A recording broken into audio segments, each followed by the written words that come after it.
This last week we came up with a system for the 23 GM half-ton pickup truck with the 2.7 liter 4-cylinder turbo in it.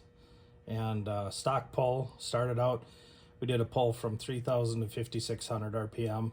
That's about where the stock torque and horsepower peaks were at. So tried to emulate that, and it made 401 foot-pounds of torque at 3,000 RPMs, and peak horsepower was 270 horse.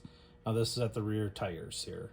And then we designed a few different systems for it and kind of did some sound testing and settled on a 3.5 inch single system for it. It sounded by far the best.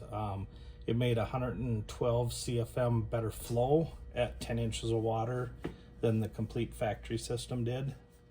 And give me just 1 second, we'll change over to the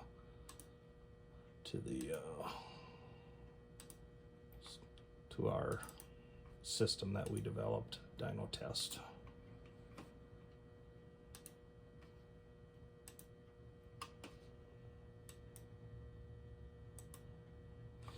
Okay, and here is the final system.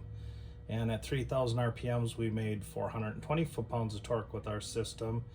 And at peak horsepower, we made almost 293 horse at 5,000 RPM.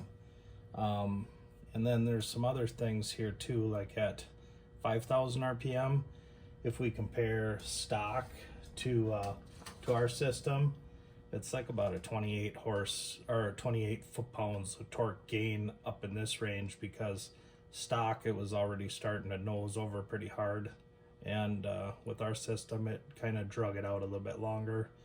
You didn't notice as big of torque drops.